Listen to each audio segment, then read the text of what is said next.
Salutations, Utopians. I hope all is well in your world.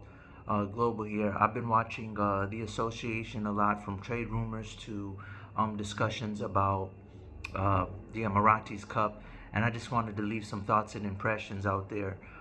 First and foremost, yesterday, what a blast Milwaukee game was yesterday. I'm gonna say, they played the Orlando Magic. They're shorthanded.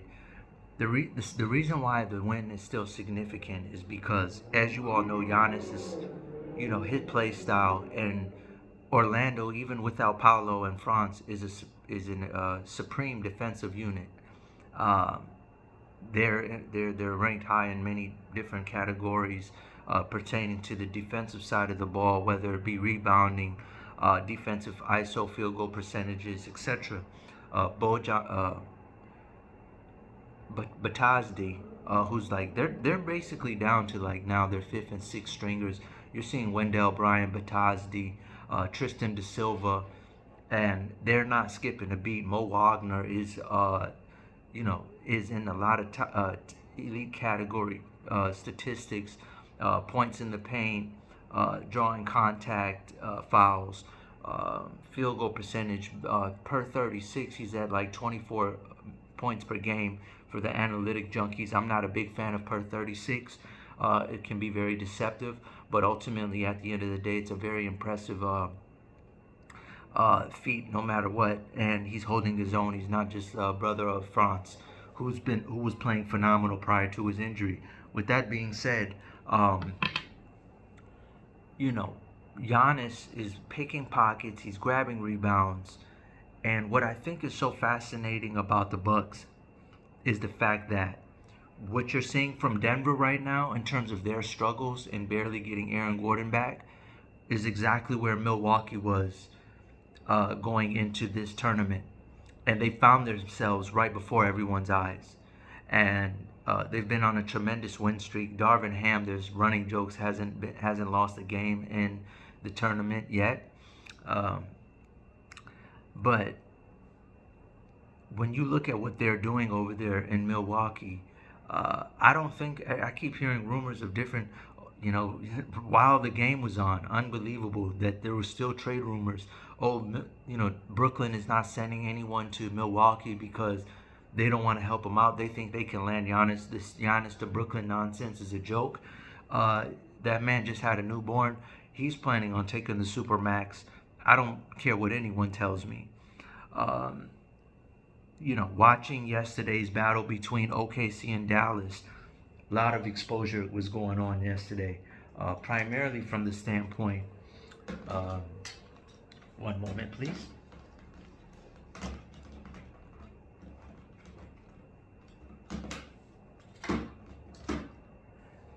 Primarily from the standpoint, for a team, they're as good as they are, and maybe they can finagle a little bit of trades, but I don't see ultimately at the end of the day much more they can do. They are what they are. They're a team. I don't rule out anybody, especially in the West, but they're going to count. They're going to need to count on some schedule, high favor scheduling and potential injuries to get to the finals. They're not going to get there because of who they are solely.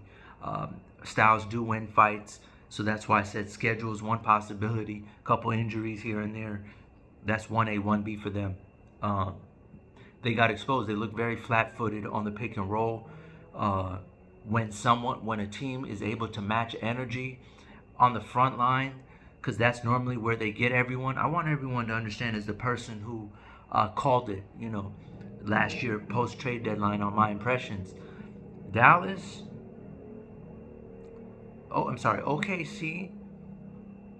No. Dallas, when they acquired Gafford, they got ahead. They cornered the market and got ahead on the big man becoming valuable again. And so it caught a lot of teams off guard. And that two-headed monster of Lively and Gafford really punished a lot of teams. The problem is, ultimately, at the end of the day, they are still too restricted. They need a four. They need a guy like a Kuzma or something. The story continues. And I don't know how they can go about doing it unless Washington is just, content with wholesaling and supplying the rest of the league, which they've been doing a lot of that the last couple of years. So when I'm watching Dallas, it's looking like, yesterday they got punched in the mouth and they didn't respond well. Kyrie started to turn up near the end, but OKC is too athletic, too physical, which ironically was how Dallas got around the Clippers. They looked old yesterday. And so now you're watching Oklahoma, and that was without Chet Holmgren. They had them in the torture chamber. It's only going to get worse from there. Mind you, Caruso leads the league in steals. I think it's total or off the bench, but he's a league leader in steals. He's a professional pickpocket artist, and he's in the starting lineup. Once again, Sam Presti, just knowing what the team needs and doing it and making it happen. So it's only going to get more crazier. With that being said, the kryptonite to the Thunder, I think, is the Houston Rockets. They're even more athletic, more physical. What Houston needs is some heartbreaking losses as a collective, but they have their core unit, and they have a nice mixture of blend of talent. They just got to keep the fort together and continue to grow. There's no personal egos. There's none of that. So that's the good thing.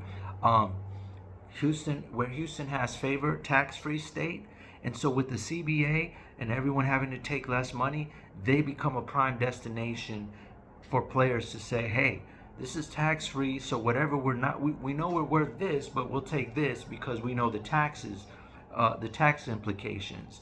So they're going to have a better chance of being able to keep that core unit together, fortunately, because they are dealing with less restriction as opposed to a team like New York in a high tax place, and they have that young core. Jabari Smith, Segun is another guy, monster on when you look at the data analytics, points in the clutch, absorbing contact and ones, foul, free throws, a lot of stats that you just go, he's elite and he's only going to continue to get better. It's such a treat to watch Houston play against Sacramento a couple nights ago. It was like WrestleMania. The amount of physicality between the Rockets and the Thunder, the Rockets and the Kings was amazing. That game was so underrated. But they are a young team. They can upset somebody. Obviously, in the playoffs, win a championship. Absolutely not right now, but it's entertaining to see how far they can go because styles do win fights, and they are so physical and young, and it's just that inexperience is going to hurt them for a little bit. But ultimately, at the end of the day, that is a very good team, very entertaining team to watch. I'm so excited for them. So I think they could potentially be a kryptonite to the Thunder, especially in that first round. If the Thunder have to see them, it's going to be a bad playoff run for them because that's not who you want to start off with as your first opponent. You're going to be leaving that series, despite the win, battered and bruised, to earn that win. So I don't, they got to hope they can avoid them. Denver, there's not a much. That's a team that, yes, they're trying to recover from Caldwell Pope, but Caldwell Pope, what's crazy to me is like, how do you know how running backs in the NFL are becoming, how they're treated, valuable, but their market is not good. Same thing for shooting guards. I feel like they grow on trees. Just Denver hasn't done an adequate job to get themselves a north of 20 score, a bucket getter, especially with the decline of Jam Murray, who I to this day I'm puzzled at, like, what possessed them to pay him before the season. That's not something Tim Connolly would have done. Poor series against the Wolves, poor showing in the Olympics. Why outbid yourself? I have no idea. Westbrook has done a solid job of picking up the slack. I like Christian Braun and Westbrook in the second unit. That's my big problem right now with, the Denver Nuggets. But I'm not worried. They are what they are. That's another team that's going to need a schedule, some injuries to advance. But again, I don't write them off completely, but they obviously are going to need some paranormal help to catapult themselves to where, ideally they wish to be if they want to get another championship. But I'm not panicking on what's going on right now because they're a team that won a championship. They're a veteran ball club. They don't get excited until, post All-Star break. They've been there. They've done that. They're just like Milwaukee. And so they just need time to pass, and they're going to be just fine. I'm not worried about them. Now, let's get to some trade rumors that I've been hearing about. Because and one of them is crazy, was Jimmy Butler for Michael Porter and this is from a reputable basketball outlet. And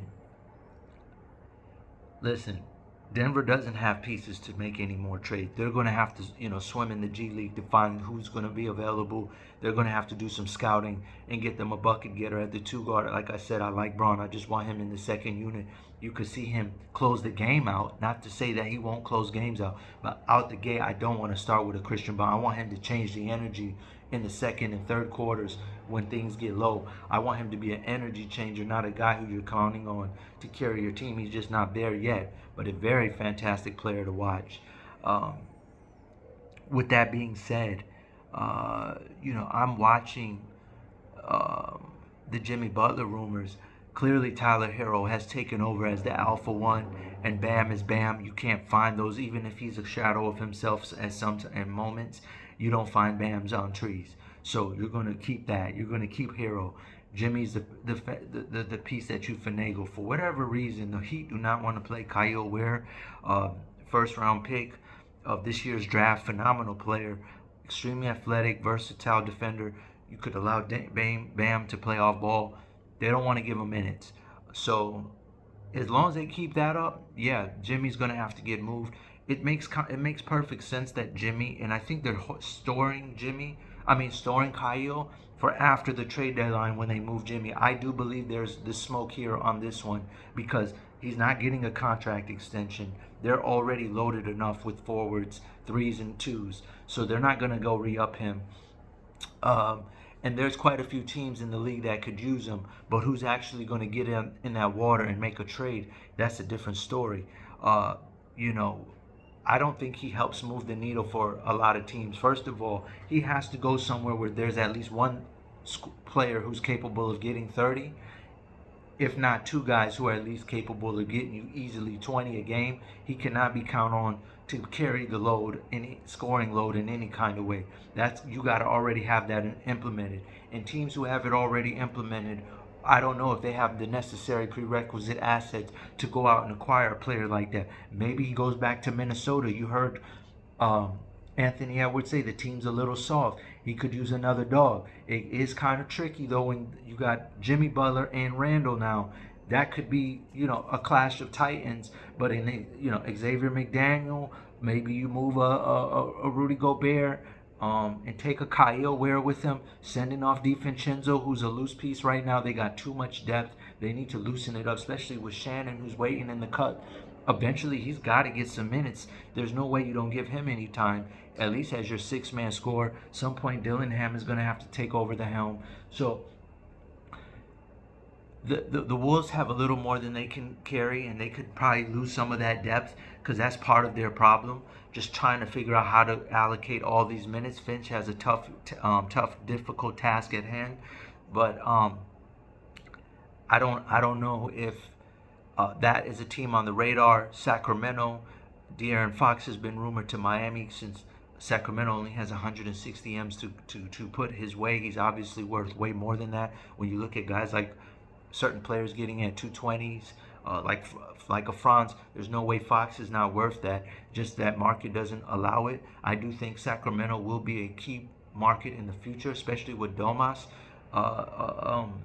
So the fan support is going to be conducive towards the league wanting to make sure that Sacramento's equipped. It's unfortunate that we don't get to see Devin Carter, who was a surprise pick in the top 10, but he is a 94 feet kind of guy, 3-level scorer, very explosive athlete, and he's a big, strong guard, 6'3".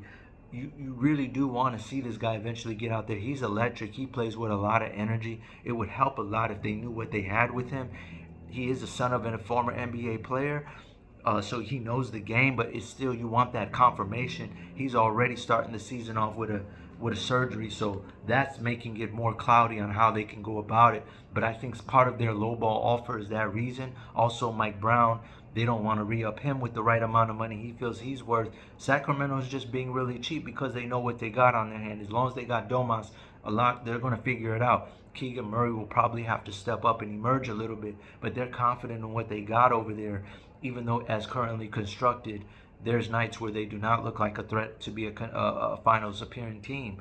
DeRozan is up there in years, so perhaps they do get in the market for Jimmy Butler, but I think that overlaps a little bit too much with the 30-year-olds. So it's going to be tricky for Sacramento, but it is a strong rumor that the Heat would love to acquire Fox. They've been talking about they need a point guard. They need a point guard. I do think more importantly, they need to move Bam to the 4 before anything. But they'll probably roll out Kyle Ware after they trade Jimmy Butler because he's not enough. He's not moving the win-loss column enough for them to re-up him for 160 mil.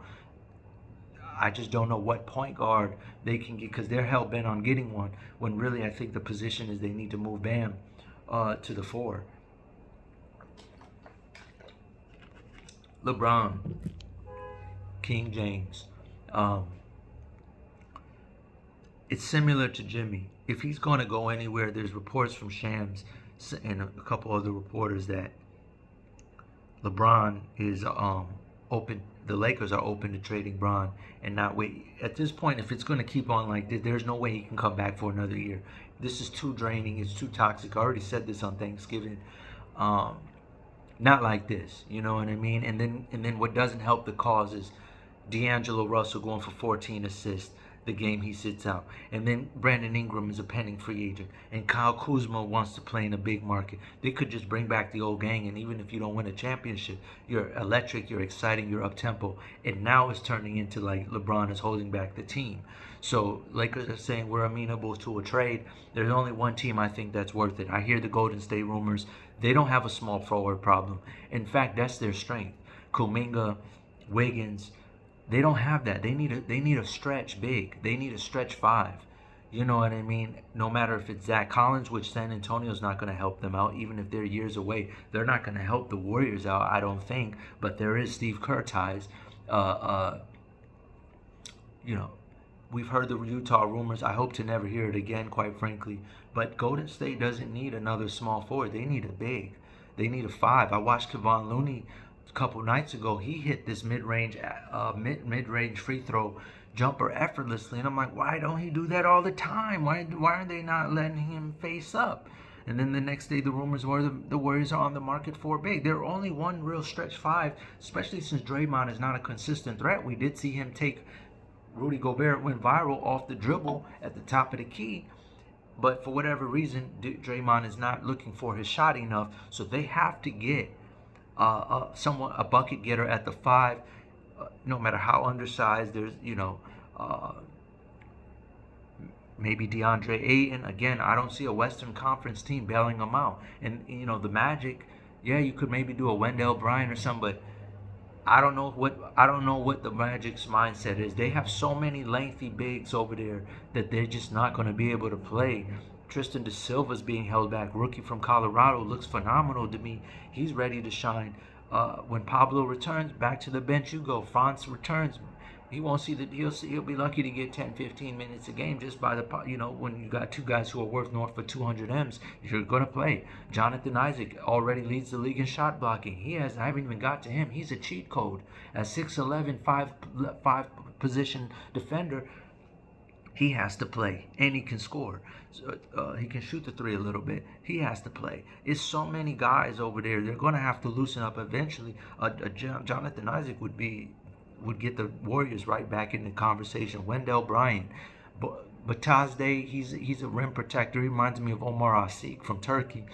He's just a very nimble footwork, big man, high energy guy. Not much of a threat offensively unless you're just talking about putbacks. So for me, I don't know if Bataz Day is like that for the Warriors. That's not what you need. You don't need that's Kevin Looney already. But if you could find a way to get a Wendell, if you could find a way to land something like that, that would benefit them a lot. Um, Podziemski is something the Magic could use. He's a point guard, and if you're the Golden State Warriors, they've had always for years great G League teams. That's why they went and got Stackhouse on the bench, who I think has been instrumental to their progress this year compared to last. But ultimately, the LeBron to the Warriors thing, I don't believe it. The only team that really makes sense to me uh, is at this point is going to be, you know, I mean, LeBron to the Knicks, and he plays the four, but I don't like LeBron at the four. He's not a four. You're going to lose playing small forwards at the four. It doesn't work like that. Aaron Gordon is the only guy I know that was dancing between the three and the four, but he was never like a natural at either one. But he put on some weight, and he's like, I'm going to buckle up and be a four. And he's still guarding multiple positions. But I don't see LeBron in that light. I don't see him as a guy you want on the front line. You want him roaming around, no one touching him like the linebackers when they have two big tackles in the middle. I hate making cross-sport references. Cleveland's the only thing and the only place, but what if you're the Lakers, what are you going to take back? Strictly draft picks? Which is nothing wrong with that if you have the right personnel that knows how to draft and utilize those picks, then there's nothing wrong with that. But in a perfect world, they'll get a center from somewhere or something like that. The Cavs don't really have much loose ends to move, at this juncture. Amani Bates, Karis LeVert, Georgie Nang, those are not pieces those guys can use, really. They're not, it's nowhere near tantamount now, a three-team trade, but then we're talking way crazy. Now I'm talking in outer space. But if it's only a team, it's going back to Cleveland. They need him too. They need someone who can help that front line because I don't trust them. I don't trust Mobley and yeah, man. I don't trust that front line in Cleveland. It seems like it's going to be deja vu all over again. Even though with the right man, like they can upset Boston, they can do it. But I don't believe in that front line in Cleveland to win a championship at this point. I see the mean streak. I love Kenny Atkinson. I tell everyone one of my favorite teams of all time, away from my personal favorite team, was that 2016 or 2018 Nets team. But, and he's got Mobley playing at a different level this year. But at the end of the day, when they turn the sliders up in the playoffs and that physicality gets to a different level, I think it's going to be the same old Celtics, sadly. I just don't trust them. So, approach with caution, do what you do, but I think that's the only team that realistically should be in the bid for him. Maybe Dallas gets involved. I don't know what kind of pieces they have to offer. You're going to come off Lively or Gafford for a 1 or 2 year rental, for a half a year to 2 year rental. I guess, you know what I mean? But Cleveland or nothing, Cleveland versus everybody. Good luck to the Lakers. I don't know what they're going to do here, but it definitely is like feeling like LeBron's got to retire. Like, that's it. After this year, that's it. The gig is up.